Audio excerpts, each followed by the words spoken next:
23 मार्च को शहीद-ए आजम सरदार भगत सिंह, राजगुरु और सुखदेव का बलिदान दिवस मनाया गया। इस दौरान शहीद भगत सिंह जिला चिकित्सालय परिसर में स्थित भगत सिंह की प्रतिमा पर माल्यार्पण कर उन्हें श्रद्धांजलि अर्पित की गई। शहीद-ए आजम सरदार भगत सिंह, राजगुरु और सुखदेव का बलिदान दिवस पर तीनों ही महापुरुषों को नमन करने सिख समाज सहित भाजपा पदाधिकारी व जन प्रतिनिधि जिला चिकित्सालय पहुंचे थे। इस दौरान सांसद भारती पारधी, नगर पालिका अध्यक्ष भारती ठाकुर, आरएएस संघ चालक वैभव कश्यप, पूर्व नपाध्यक्ष रमेश रंगलानी, वरिष्ठ महिला नेत्री लता एलकर, विहिप जिलाध्यक्ष यज्ञेश लालू चावड़ा, भाजयुमो नगर अध्यक्ष जैनेंद्र कटरे सहित अन्य भाजपा पदाधिकारियों और कार्यकर्ताओं ने भी पुष्पांजलि अर्पित की।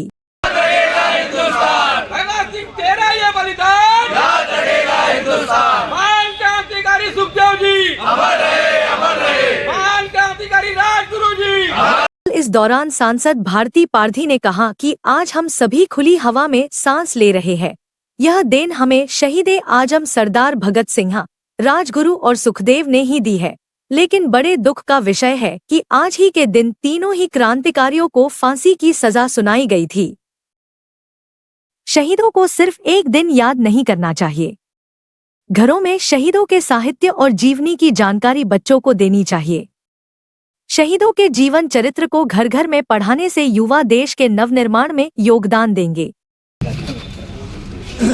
देशवासी जो आज़ादी की खुली हवा में सांस ले रहे हैं, लेकिन हम भारतीयों को आज के काले दिन को भी नहीं भूलना चाहिए। वह दुर्भाग्यपूर्ण दिन जब तीनों हमारे क्रांतिकारियों को फांसी की सज़ा सुनाई गई थी, और आज के दिन हम हर साल यहाँ इकट्ठे होकर पुष्पांजलि और श्रद्धांजलि अर्पित करते हैं। मैं आपके माध्यम से केवल एक बात बताना चाहती हूँ, केवल एक दिन याद करने से नहीं होगा।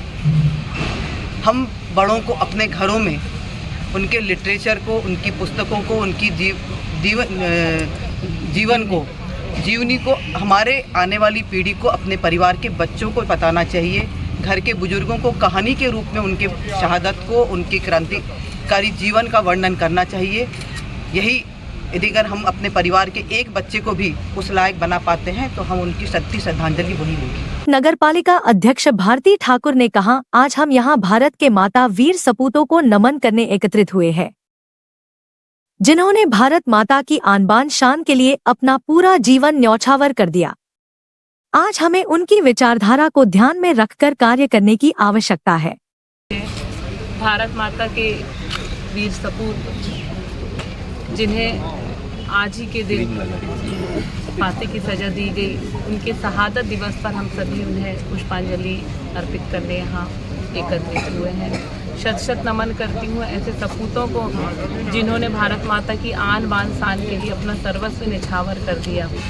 उन्हें याद करना, उनकी जीवनी को अपने अंदर उतारना, उनके विषय में सुनना समझना आज के समय में समाज के लिए अत्यंत ज़रूरी है। क्योंकि घर घर में भले ही हम पैदा ना कर सकें भगत सिंह, राजगुरु, सुखदेव को, लेकिन कम से कम उनकी जैसी विचारधारा अगर बच्चों की होगी तो यही बच्चे आने वाले समय में भारत को विश्व गुरु के पद तक पहुंचाएंगे, समाज और देश के नवनिर्माण में हमेशा अपनी भूमिका अदा करेंगे। सिख समाज के प्रतिनिधि जसबीर सिंह सौंधी ने बताया कि इन तीनों क्रांतिकारियों को 23 मार्च को ही फांसी दी गई थी।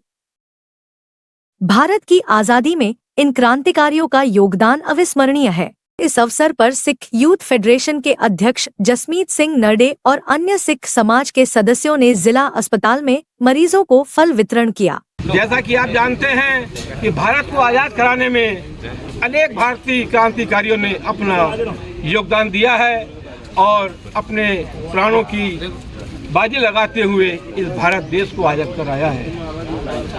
मैं 2 मिनट आपका लेना चाहता हूं। जैसा कि आप जानते हैं शहीद आजम भगत सिंह का जन्म बंगा गांव के एक छोटे से गांव में 28 सितंबर 2007 को हुआ था।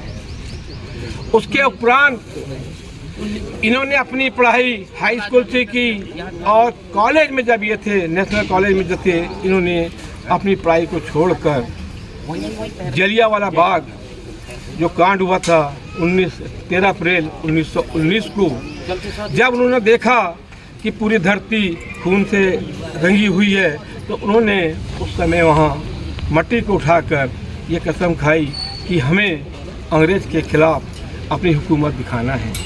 और उन्होंने अपनी कॉलेज छोड़कर उन्होंने नौजवान भारतीय सभा की स्थापना की।